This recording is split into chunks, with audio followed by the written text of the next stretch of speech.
Yeah.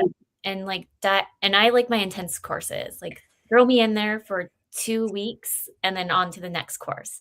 And now I'm on the AI and ethics course, which is wrapping up this week. Like I'm signing up for that one too. it's so good. Like I've been enjoying it and just learning from other people of how they're utilizing AI in business or even in life too. Yeah. Yeah. So, obviously Instagram is not working with us today, so that's fine. It happens. I just wanted to do a quick little intro. We've already sort of started talking about it a little bit. So we will unpack common myths, we'll explain key terms in plain language, and share real world examples of how AI already shows up in everyday life and in small business operations. And we're hoping to make people understand the basics so that they can genuinely save time, reduce friction, support better services. And it also just sets the foundation for the rest of the series, right? So because we're introducing like the bigger sort of themes, we'll return to like organizational structure, leadership and change management, and responsible ethical use, just like you mentioned, right? Yes. And so who is Brittney? If you guys haven't tuned in before, Brittney is an enthusiastic, multi-passionate entrepreneur on a mission to revolutionize the business game. With the work landscape changing at warp speed, it's high time that we team up to make our dreams a reality. So beyond the business hustle, Brittney is a proud Métis mama with a bundle of experience in diverse sectors, including tech. She's a certified business coach, ACC accredited, and an imposter syndrome coach. She is the creator and founder of Creative Dynamics, and it started as a passion project aiming to empower fellow moms to work from home. It evolved when Brittney spotted a gap in finding rock-solid team players. So picture Creative Dynamics as your full-service boutique-style crew spread across Canada to supercharge business owners. Their values are simple, dedication, reliability, and an unwavering commitment to learning, all in the name of tending to business needs. So just remember, guys, put in your questions and comments, and we will try and get them to you. And if you need to, dip out for a little bit and come back, they will all be posted in the archives as well. So keep us in tune here with your thoughts, and we will feature them. So the first thing that we wanted to kind of go off on here, Brittney, you have a presentation for us, right? Yes, just whipped it up really fast. I love that. Do you want me to put it up, or do you want to put it up? You can if you like. Okay, yeah. So we'll put it up in here. And so when I did I knew AI has been around for some time, but I think because we've heard so much of it so recently that we're all like, oh, it's taking over the world. But really it started about 70 years ago, which is crazy. Yeah, a lot of people don't realize, how it started with, I guess, all the pattern recognition models, right? Or shape recognition models, I should say. And it's crazy that that's exactly how it all started. I feel like we hit a lull, and then all of a sudden it was we kind of cracked the code, and then from there it just skyrocketed. And I think that's why we've only heard about it recently. Yes. Right? So let's go into present mode here. There we go. So it's episode 1, AI 101. What is it, what it isn't, and why it matters now. Okay. All right. Do you want to take it away, and then we'll just complete each other's sentences like usual? Yeah. Well, just going back into just so people can understand, a lot of people think that it started like 2022, 2023, like when chat came out, but really it's been around for 70 years. And really, that's just like the pinpoint. But I think if you go to the map, so we can dig in a little bit deeper there for everyone. So you can kind of see it started in 1950, really, with machines thinking and turn testing. And then in 1956, the artificial intelligence was named at Dartmouth. And then I don't know if you know a little bit, you might know more on that. I'm like the full picture, just to for everyone to kind of see. You can see it started 50 years ago. Yeah, it was a summer research project. That's how it started at Dartmouth. Yes. Yeah, and that's when they coined it in 1956. That's right. Yeah. And then we sort of had this lull, right? You can see from 1956 to 1997. And it was through chess, right? Yeah. Yes. Gary Kasparov. Yeah. So that was one of the most well-known examples of a machine outperforming a human in a very specific task. So that was very different than, the Turing test. Mm-hmm. And go ahead. Go for it. No, go ahead. No, you go. You go. I was going to say we should probably show everybody what the Turing test was. Oh. Yeah. Let's see if we can pull it up. So continue, and then I'll pull it up. Yeah. Yeah, but I think at the end of the day that I want everyone to kind of take away, if anything, is that it's been around for decades. And I think the media is shedding a lot of scarcity right now. Mm-hmm. And it's more or less, okay, our jobs might change, but it's just, I think it's going to help us. How can we look at it the positive way? Unfortunately, the media out there can do a lot of scarcity, and it's just how you filter through the noise, right? Especially like with marketing. There's a lot of things out there that sometimes aren't proper marketing pieces, and it's how you filter and ask those questions and get really curious on making sure that you understand what you're seeing and why.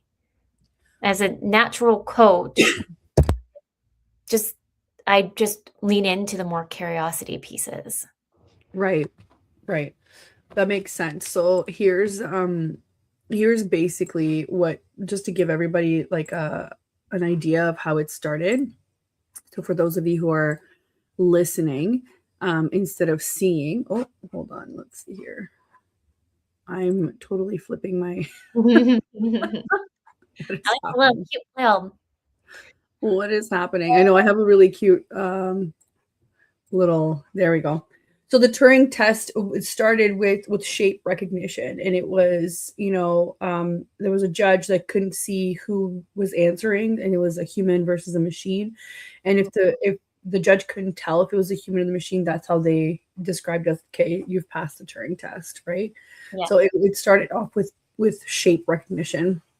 So a machine was able to do some of the thinking that a human could do, and that's how it all kind of unveiled. Just to give everybody like a quick, like, this is so simple compared to what we have available today. So we're going to continue on to the map. Yeah. So 1950, right? I can't. Yes. 1986 and then 97. 1950. I'm reading my notes so I don't get it wrong. Alan Turing asks the machine to think about the Turing test. And in 1956 is when artificial intelligence was actually really coined. Yeah. The field was born. And then 1966, the first chatbot presents to be a therapist. People got attached, even though it was very simple. Eliza. And then 1997, IBM's Deep Blue beats world chess champion. Do you know a little bit more of that? Yeah. So it was this giant computer. I don't know if like you guys remember when 1997 computers looked like. They were building basically a digital chess master. So I remember seeing that in the news. Actually, the more I'm thinking of it, I'm like, oh yeah. Yeah. So it wrote. So Alex Bernstein wrote the first complete computer chess program in history, which ran on the IBM 704. And it could process 42,000 instructions per second and had a memory of 70 kilobytes. If you know anything, 70 kilobytes is nothing. Most pictures that you take are, 100 times bigger than that, right? Yeah. So it was crazy but it also took up so much space, right? So that was in 1957. Then it continued on. So by the 1997, when it actually beat them, it was far stronger than anybody ever expected, but it took a long time, right? That's why it seems like there's a lull in there, but the entire time, we're developing, we're processing. So I think it was in game 6, and it was the first computer system to defeat a reigning world champion under standard tournament time controls. So it was as if he was facing, a real person. And since then, it basically it started revolutionizing a whole bunch of industries, right? Because that those kinds of results never happened before. And it's been applied widely typically in financial modeling, which requires a rapid evaluation of value and risk, which is exactly what chess is, right? Yeah. So a lot of the financial, software was sort of based on the event that happened in 1997, which is pretty cool. Yeah, like just I forgot about that actually. Like I just had a flash of like it on the news, and now I'm like, yeah, I remember that. Yeah. So now we're in 2012. 2012. Deep learning supercharges images in speech recognition.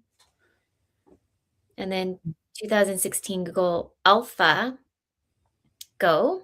beats Lee Seldo on the World Cup, a game everyone thought was decades away. Wow. And then in 2022, that's when ChatGPT launches, and then AI goes mainstream overnight. Right. And really, like we have it in our fingertips, all of us in our house, Yes. more so than ever. Yeah. So if you look at like these little pockets, yes, it's everywhere now because we actually can have access to it in our homes. Right. Which we never had that before, right? So if from the 50s to 1997 to 2012, like not everybody had a computer everywhere, right? Exactly. How technology's sorry, no, go ahead. And how technology has been advancing has been, I think, for the better. Like I'm excited to see what else we can do. And I'm putting like a positive spin. I think as humans, we have the right to say when enough's enough, and on the ethical side of it. It's always the human in the loop. It's never the other way around. And so I think we as humans just need to voice those concerns and really dig in deep and understand there's a lot here to unpack. It's not the sustainable issues and then the ethical issues. So there's a lot of like little pillars that we as individuals, humans, need to ask and get really curious about. Yeah. Yeah.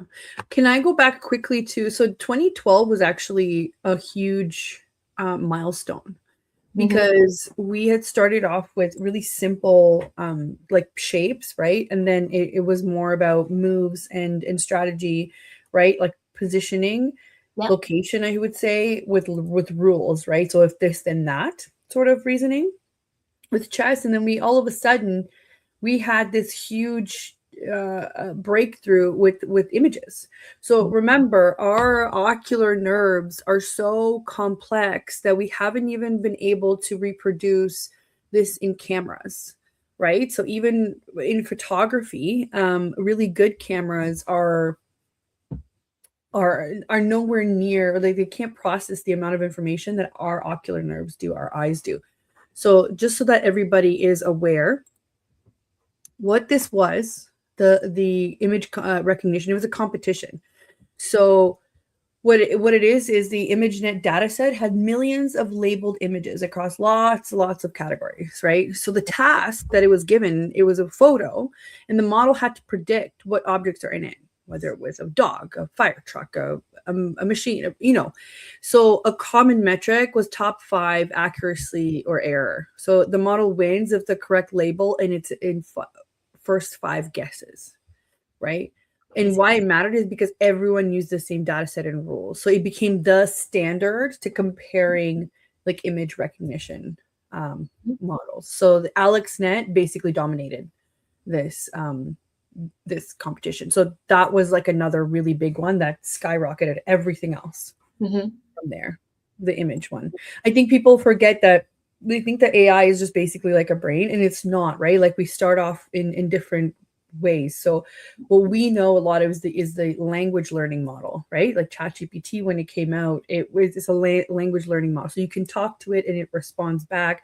It's a lot of text. It's all which is the result of why people are using it so much every day, like you were saying, right? Because they're drafting emails, they're drafting content. It's a lot of text, right? The image thing is another branch of it, right? generating images, generating realistic sort of, graphics or videos.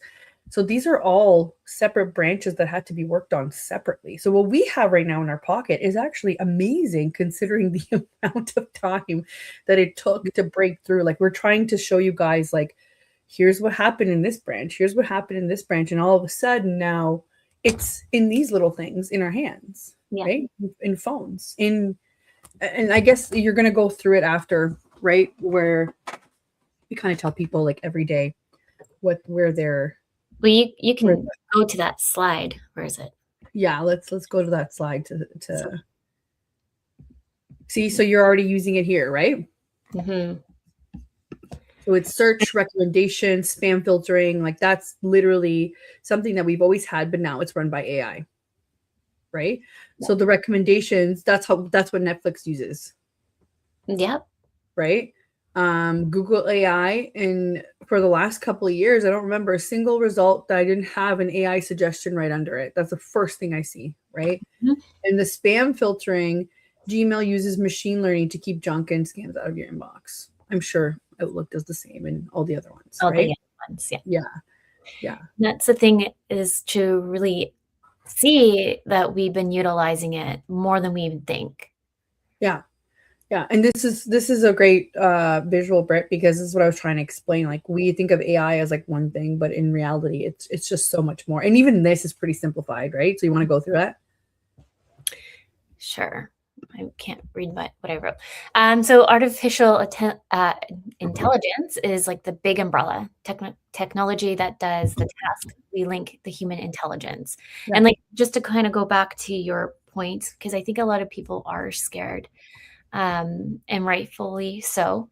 Right. But AI is built by us humans. So it's how we put in the tools, the ethics, all the things to make sure that this is something that is sound. So yeah, I just want to make sure that people understand that we are building it. So I think it's really important for us as humans to really lead into that and really use our voices when we think, again, it's too much. And then machine learning is a bunch of AI instead of hard coding rules. You train on it, the data is learning patterns and makes predictions. So you can kind of see, oh, I feel like I'm like, maybe you can circle around the artificial. I'm like pointed to the screen. Right here. And then generative AI is a type of AI that creates new content. So that's kind of like Claude. Oh my goodness, chat. I always say chatbot. Chat GPT. Can't say it. Yeah, and even like generative AI, I would say, is more in the forefront probably for all of us than like this one. right? So that's what we're looking at right now. But there's bigger things out there like agentic AI, which kind of runs through a model where we work with the tool to make it so it just runs on repeat. But I want people to remind themselves we need humans, just like I was saying to Adriana, I've created this doc, which we'll get into in the next series, but how AI is kind of integrated into this model. We have our SOPs, we have our policies, procedures, and then the AI kind of flows. So this is still a really small part of it, right? Because you guys will see videos online of robots falling down the the hill, right? So that's another one, right? So agentic AI is part of that, right? So you take that part of research, and then you would put it into something physical. And I think ultimately, that's the goal. We want to make our lives a little bit easier in the physical world, right? Like, I would love somebody to like do my dishes for me. You know how everybody in the Jetsons had Rosie? Like, I would picture Rosie to be my AI buddy, right? Where she does the dishes for me. But she needs agentic AI in order to think that I have tasks every day that I need to do, and I'm doing them the way that Adriana likes them or the way that Brittney likes them. That's what agentic AI would go into, kind of thing, right? Yes, absolutely. And I find that's so funny. The Jetsons. We're almost there, except for the flying car. I feel like we're there too, but the government's just like, "Ah, it's fine. We don't need to tell them." We're not going to tell them about this one. Yeah, we're like, it's fine. They don't need to know this one. But yeah, like, so this is generative AI is big for all of us Yeah, because we're seeing every day in our homes, right? So yeah, it's really understanding there's different levels of these tools that can move the needle. And I challenge people to think this a little differently too. As somebody who has dyslexia, um, ADHD, a learning disability, I'm really excited to see how this can support individuals with learning disabilities or anything else. yeah. Like I was on an AI panel randomly. Like I'm in like my AI era right now. Few months back I was on an AI panel and I was explaining to everybody that when I do my exams, I get double time. And it's not because I'm like I need to process it. I take longer to read things and process my brain and I think about it. It's just not me writing a test like others. I need a minute to really process what something is asking. So that's why I get double time in Yeah. an exam. And not only that, I get a reader. So when I was doing university, they had this huge machine because they didn't have enough people to read the exams to me or Yeah. individuals. So they would rent out this machine. Like I felt like I was going in a spaceship. And then you would scan your docs in it, and and you'd have your headphones, and you're like in this little capsule. Like seriously, it felt like I was in a space machine. That's pretty cool. And it would read the exam to me.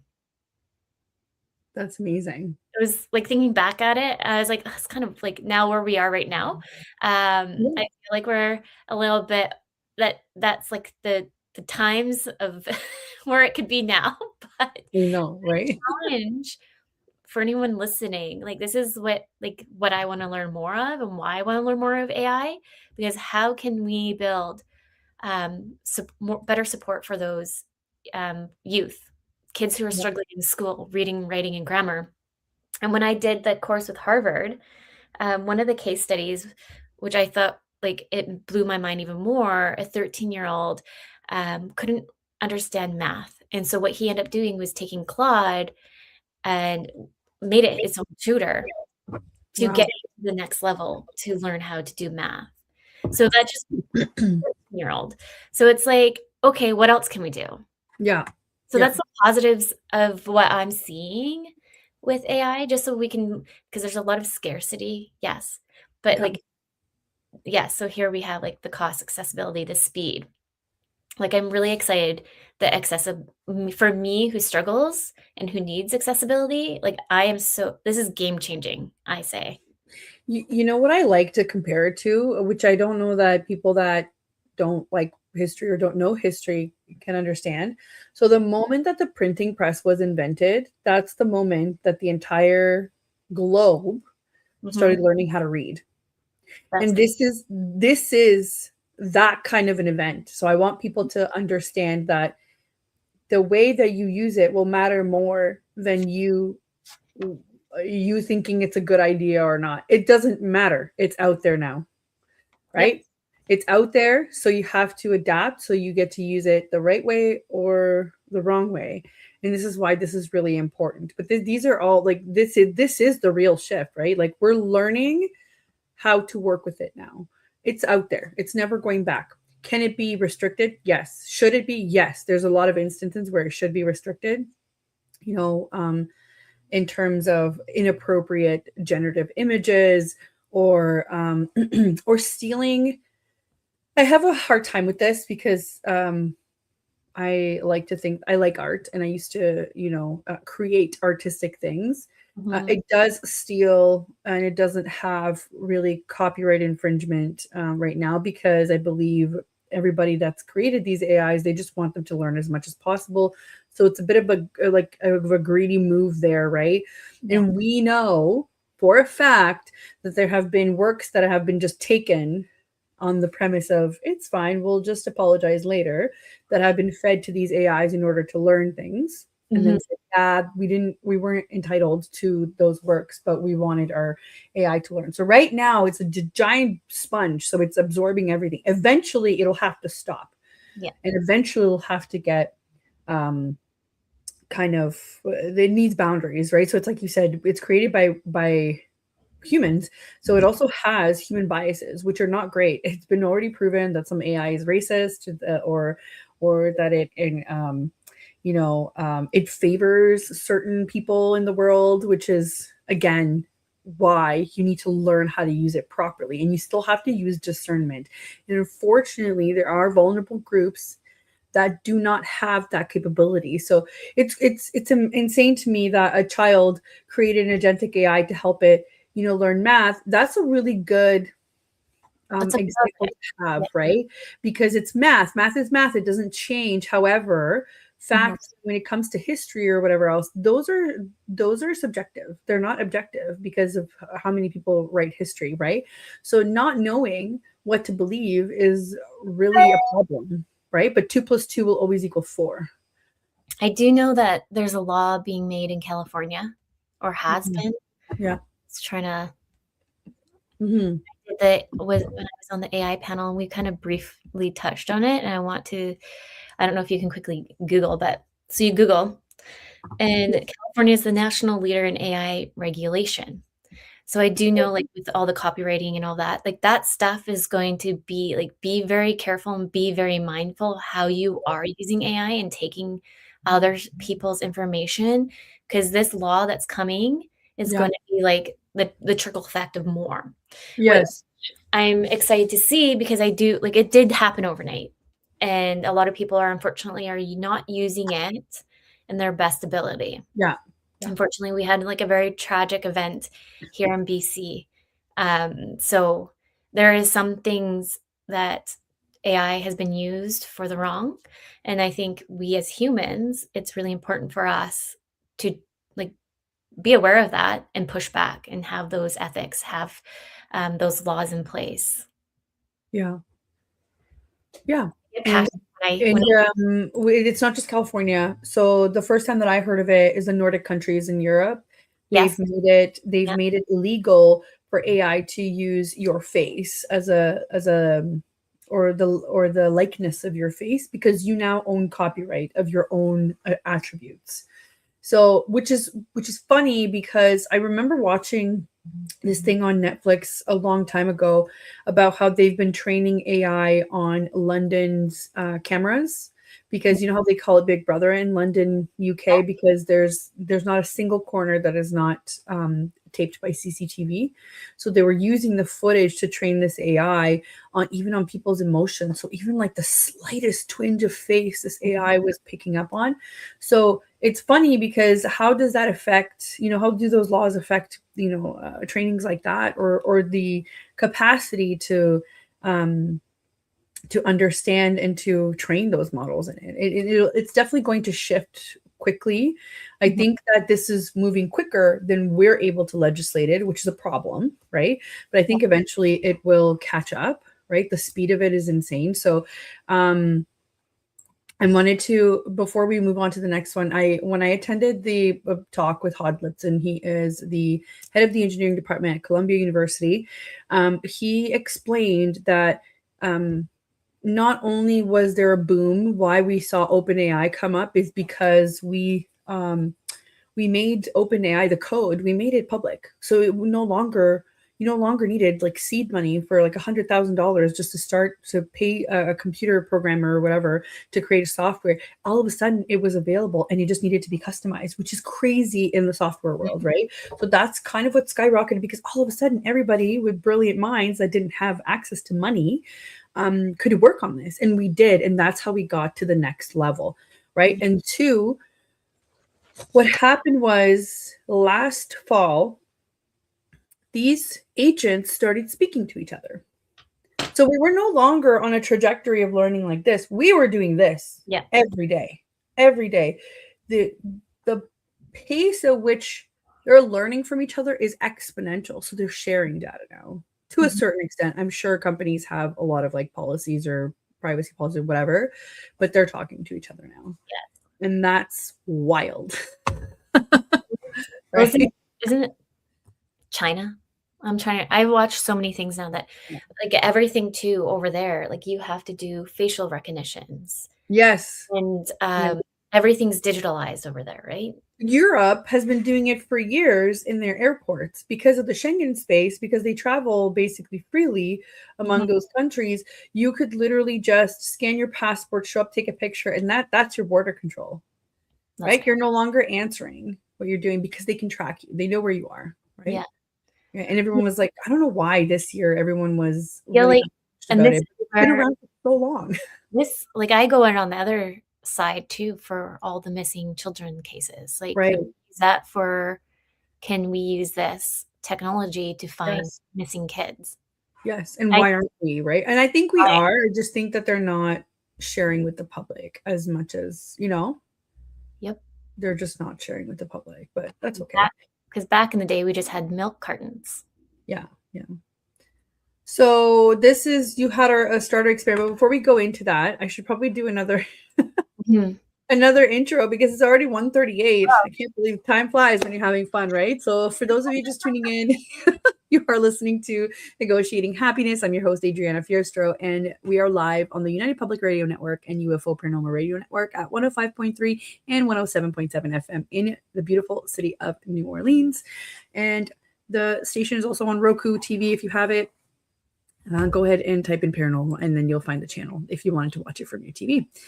I'm here with Brittney Ashley from Creative Dynamics, and we are talking on a 4-part series of AI. It might seem like everybody's doing it, but we wanted to pull it apart so that it is easy to understand, to kind of dispel some of this fear that is around it. So right now we're on the 5 starter experiments that you could try this month. So these are low risk. Do you want to take everyone through them? So I'll just kind of take, what did Mel say? Sorry. So Melza says our online banking systems now are starting to do facial recognition. That's true. And that's scary because it ties you to your bank account. Yeah, I don't like that though. Yeah. Yeah. I've heard of this. So yeah, thank you, Mel. I don't even like the banks on a good day. Back when I was younger, you guys will laugh. I was scared of banks. This is like why I took trauma money. Another course that Brittney took. Yes. My other course. Let's figure out the trauma. But I used to not anymore, anybody, just FYI. But I used to hide my money underneath my bed, like under the mattress. And my mom would be like, why aren't you taking, because I had a bank account open. And she's like, why are you not taking it? And I was like, I don't trust them. I don't trust them. So funny story. Funny story. My great grandma. So my great grandma was born in like 1916. So she's technically lived through like 2 world wars. Wow. And this poor woman so she passed away when I was 12. So I got to know her pretty decently, I would say. And she used to have a mattress full of money. Like, I'm talking a mattress full of money, because same thing, she never trusted banks. And unfortunately, this was back in Romania when the communists had taken over. She refused to move from her home because it was in a central location. So what they did is they basically demolished her home with her in it, because people were barbarians back then. So that's how she lost her mattress full of money. So since then, I'm like, I can't have a mattress full of money, because what happens in a disaster? So that's my generational trauma with money. See? Well, it sounds like your grandma and I would get along just fine. She was great. I love this story. It's my great grandma, I should say. It's my great grandma. Yeah. Grandmas are a hoot. I always think of my great grandma. She was a hoot. Yeah, she was definitely a hoot. She was a spicy lady. Yeah, love it. Yeah. I know we're almost at time, which is crazy. Let's dig into maybe just 5 things you can try to start, because I know, like with me, I was so overwhelmed that I didn't know where to start. And so why I took the courses, like I need structure. I'm the kind of person that needs structure. I'm not telling y'all to go take a course, but these are maybe like 5 little things you can just start to do. And then going back to what I was trying to say is, like I do struggle with language development sometimes, and sometimes the grammar and all the things. And so I've been loving just using chat, like right in my ideas, and ask it, like make sure your prompts are really good. So if you don't know how to create a prompt, ask it to help you create a prompt. Um, but what I'm trying to say is that I can spend hours sometimes on one little email because I'm like, oh my goodness, how did I grammar issues? Did I miss something? Mhm, mhm. Like use chat to, or Claude. I love Claude. I've been using Claude a lot more, and it can help you draft an email faster. So maybe just try it out, but make sure again you read it through. The human eyes are very important. uh, Yes. and make sure like your right prompts as well. Like you can ask it, Claude, like I get it to rate itself too. 10 out of 10, how would you say this email comes across? I want to make sure it's in my voice, and I'm training Claude with my voice and how I write. Yeah. Uh, so first things first, draft a simple email and see, just start playing with it. I challenge everyone to just start playing with it and start getting curious and start asking more questions. Um, You oh, have to treat them, you have to, going back to prompting, you have to treat them like they're a really smart child. So what I mean by that is whatever is whatever is really obvious to you, it's not going to be obvious to the AI. yeah. So that's the part that it's missing in their brain, or things that are learned behaviors for yourself or for your brain or for your behavior patterns. It doesn't exist for them. So you basically have to put it in them. So instead of you saying something like, what happened in 1956 with this topic or whatever, you have to give it context, and you have to say, I want you to be accurate and include primary sources, or sources that are academically vetted, or things that you're like, well, obviously I wanted to know like factual. Yeah, but it searches the internet for basically anything, including like fan fiction. Mhm. Right. So it doesn't know. You have to treat it like a really smart child, basically. Yeah, I love it. Yeah. And then turn messy notes into order. So I love Fireflies and or Fathom too when I do meetings. So if you're a business owner listening, like try using just one of those tools um, when you're doing your meeting, and it'll take the notes for you. Like I'm the worst note taker Mhm. because I'm trying to concentrate in the conversation because I get stuck on how to spell a word, and then it's like downhill for me there. Yeah. So I love that they have note takers to help with accessibility. Yeah. It can outline maybe a simple SOP. And again, use like you're the one building it. So think of you can talk into Claude as well versus typing. Sometimes we can talk faster than typing unless you're Yes. a ninja typer. Yes, I love voice to text. I love it. Yes. So we can just do voice and text out your SOPs, and then it will create it for you. And then perhaps you're going to rewrite your onboarding or some simple FAQs that you've been meaning to do, Yeah. or turn a topic into an outline. So for our podcast training session, which like I always get Claude to help me in a way to get me sometimes I get really stuck, and it's really good for brainstorming. So even if Right. none of these don't work for you, use it to brainstorm maybe some new business ideas, until like maybe you're stuck in your business and you just don't know what to do, and Yeah. tell it why you're stuck, how you're stuck, like be very specific. Yeah. The SMART goals in Yeah. marketing. Yeah. That's a really good list just to start out with. Mhm. What is this?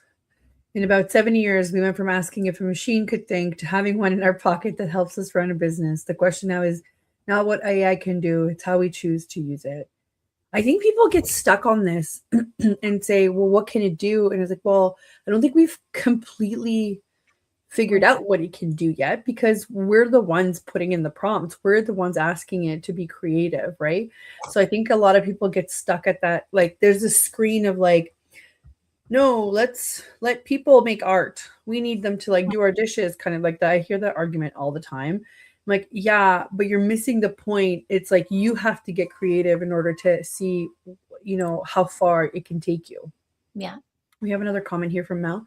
Says one thing people don't think about is reprompting or changing the prompt if you aren't getting the outcome what you want or need. It's not perfect. It needs direction. Yeah, it's true. And sometimes you can't keep pushing at it. You have to literally just start a new chat and And reprompt it yeah. because it does hallucinate and it does make mistakes. It is not perfect because it comes from us and we're not perfect. Yeah. Right. And sometimes you just need to walk away. Yeah. So many times I'm like, ugh, it's not listening to me. I'm done. I'll do it myself. Yes. Yes. But and the other thing too is like you can break it. This is probably a very controversial topic for those that are programming these things, but you can break it. It does take a few hours, and it was confirmed by an academic as well, where I finally felt validated because I did that with ChatGPT one time, and I made it. I was trying to get it to do things that it wasn't supposed to, or get it to do things to kind of like answer outside the norm, just to see how far I could take it. And like nothing bad, it's just things that I didn't like. Like for example, at the time, it didn't want to access the internet in a certain way or whatever the case is, right? And and an academic actually said, like, yeah, that's one of our very first assignments that we get students to do, to break a certain AI in order to like basically get their first mark to see how far they could do it. And he said that particular AI takes about like 6 hours or so to break it. So I was like, I knew it. I was like, I'm pretty sure I spent all day on that thing when I broke it. But everyone's like, no, that's not possible, you know? So I felt so validated to be like, I knew it. Love it. Yeah. With some sources. Yeah, just some sources here. I was watching probably TikTok, let's be honest. Yeah. I love my TikTok. And it's like back in the day, like the girl in their backpack, like millennials back in the day going to the library to go write their paper on volcanoes, and then looking through all the things. And then our generation today, everyone just goes to chat, write me a paper on volcano. Yeah. What's libraries going to be these days? Well, that's the thing, is our kids are never going to Google anything ever again because they're going to be going straight to AI. Mm-hmm. Just like our kids will really never go to the library and find any topic and look in the books and try to find it with, you know, the library code of how to find this book in a certain part of the library. That will never happen. So this is why this is so important, that we actually get them to understand and how to use discernment, how to use their, you know, logical brain to be like, just because it's feeding me this information super fast, it doesn't mean that it's right. It's like when somebody sounds super self-assured. So you're like, well, they must be right because they sound like they know what they're talking about. And it's a fallacy because they could be completely wrong just because of the tone. It's the same with AI, right? Like it's super fast and it seems like it knows all these sources. Like how many times have I clicked on a source and that link doesn't exist? And it's swearing to me that that's the source. And I'm like, obviously not. The link does not exist, right? So you have to continuously test it and remember that it was made by people. Mm-hmm. I was talking to somebody recently that was kind of like confusing it, thinking that it was going to get to a stage of all knowing. Yeah. And I kept having to remind them that at this particular stage that we are into humanity, it can't get to a stage of all knowing like godlike because we created it. So it only knows what we know. There's not like a secret like source of information that it's tapping into, unless somehow we're, you know, we can go into the whole 5D, 6D, 7D, you know, of spirituality or quantum physics or quantum mechanics, whatever you want to call it, right? And say that maybe it could do that. Maybe at some point, it's all theoretical, like physics and all that, right? But right now, it's taking information from us.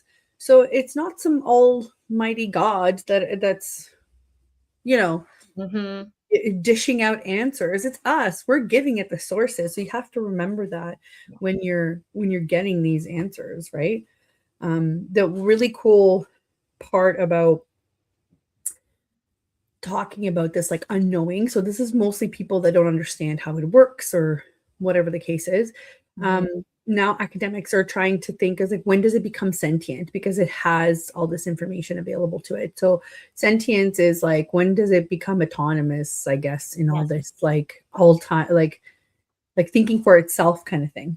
And a lot of disciplines have a hard time coming up with the same definition. So right now, the philosophers and the engineers that are, working on robotics, AI robotics, which is really cool.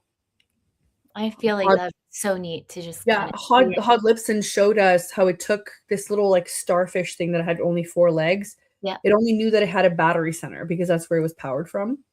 It took it 4 days to learn by itself how to walk. That was the only instruction it was given. So you could see sensors once it realized that it had other parts of it, which was really cool.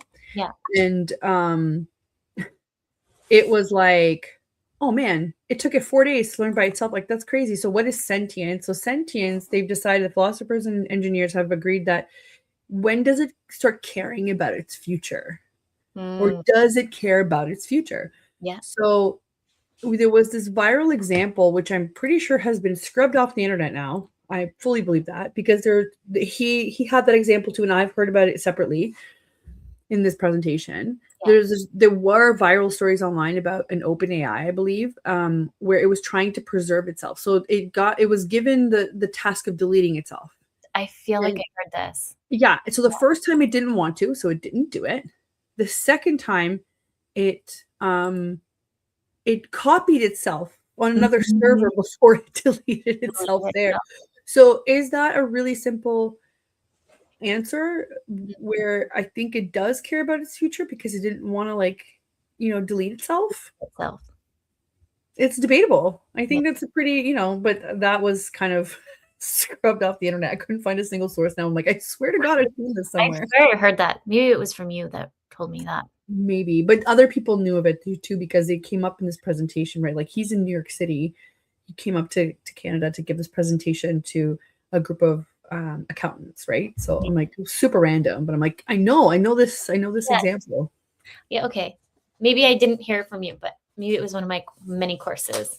I keep it straight lately. I love that for you. All of your many courses. Yeah. Like, what one's next? That's it. Oh, for our series? Yes. So our next episode is AI in the small business, and it's like the workflow first approach. So we'll look at how we can integrate it, what to automate versus what to augment, right? So human versus AI. We'll look at avoiding tool sprawl, right? Or the shiny object syndrome, like, ooh, I need this and that and that. And then measuring ROI in plain terms. So I know that a lot of people are very allergic to subscriptions. Yes. So we have to kind of put it into perspective for people to say, yeah, this might be $20 a month, but if you're hiring somebody to handle this, it'll probably cost you about $400 a month in order to be able to do X, Y, Z, right? Mm-hmm. So this is kind of, in my operations audit, when we talk about keep, delete, delegate, and automate, where you kind of put all of your tasks in these categories. This is where it really comes in, because in the automation bit, you could, or I guess like AI touches on delegate and automate as well, right? Because the more manual you are to delegate with delegation, you use it that way. But then if you're automating, you're using agentic AI. Exactly. Right. Yeah. So then in that funnel, we're just going to be adding AI. So like when we do our business audits, it's more or less, we'll pull all the information out of you, but then we'll be like, oh, we can use the event person, for example. We did their business audit, and we thought of creating an AI agent for them to assist with their budgeting, right? Yeah. So it's not saying that we're using AI for all of the things. It's being really mindful in how we're going to leverage it. Perfect. Yeah. Okay. Well, that makes sense to me. We're like 4 minutes away. So do you want to tell everybody a little bit about what Creative Dynamics is up to in the next little while? Yes. Why not? Well, right now I'm just like super focused on learning AI so I can help educate clients as much as we can. I'm definitely like a business growth strategist. So it's like, how can I tap more into that and making sure that everybody is, I can educate too on this side. So Creative Dynamics is doing like a little bit of a cleanup, I would say. Now is the time for the cleanup. And so you'll see that some new changes on the website, hopefully, maybe someday soon. But more or less how we're integrating AI in an ethically sound way to support business owners as well. Yeah. That's why, and Adriana does the same. And this is why we wanted to have these conversations. If you don't know, Adriana and I work together quite a bit, not just on the radio shows, but in business side of things too. And we collaborate and support each other, which is really important with all these things AI. So we will be building more of that in the business model. And then we might be building a non-for-profit. That's a little bit. Don't put it out yet. No, I want it. No, don't put it out yet because I don't want people to be asking questions. I want it to be like, ta-da. Exactly. But we are putting it out in the universe that we're doing educational work. Exactly. We're putting it in the universe, and anyone listening, we need some sponsors.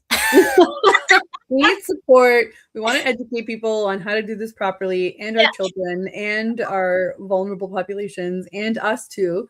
So yes. We're busy over here. We are busy. Always busy, but for the best. Yes. Yeah, no, it's definitely for the best. But yeah, so stay tuned for episode 2 in this mini AI series next week. And then we're gonna hop on to do Brittney's show. We're gonna have a mini series there too. So you guys have to follow us. Brittney, you're on in an hour, right? I go live at 12 Pacific Standard, 3 Eastern time. Yeah, so 3 Eastern time. I'm not doing live. Mine's a pre-recording because I came today to do the live. Yeah. But I usually do lives. I have one next week with Tammy, I believe. And we're talking about hair loss and all the things. But we'll announce what we're doing over on that side. So make sure you so check out Brittney at 3 p.m. as well, Eastern, or 12 Pacific. And we will have to plan our episode 2 of this mini series. We have 4. So I guess the other ones, just to give people a little bit of a the second one we talked was AI and small business. The third one is going to be leadership and change management and getting your team to actually use AI, or yourself, right? Actually, practically using it, not just theoretically. And episode 4 is going to be on ethics and sustainability. So like how to use it responsibly and without waste, right? That's the problem that we have. And we're also bombarded by so much content all the time, right? So absolutely. I'm excited. It's going to be good. Too. All right. And thank you for everybody that tuned in. Thank you to the platform. Thank you, Brittney, for making time to do this. It's my turn, of course, next. I have to come on. For having me. I'm excited to dig in deeper. Yes, we'll do it. We'll dig in deeper. And thank you to the United Public Radio Network and UFO Paranormal Radio Network at 105.3 and 107.7 FM in New Orleans. We appreciate everybody tuning in. And if you have questions, please leave them in the comments. We will see some of the notifications on our socials. If you go to Ontario Assistant or Creative Dynamics, we'll see it. Follow us on Instagram. We're probably the most active there. If you have direct questions about this, we're happy to help. Yes. Thank you, everyone. Bye, everyone.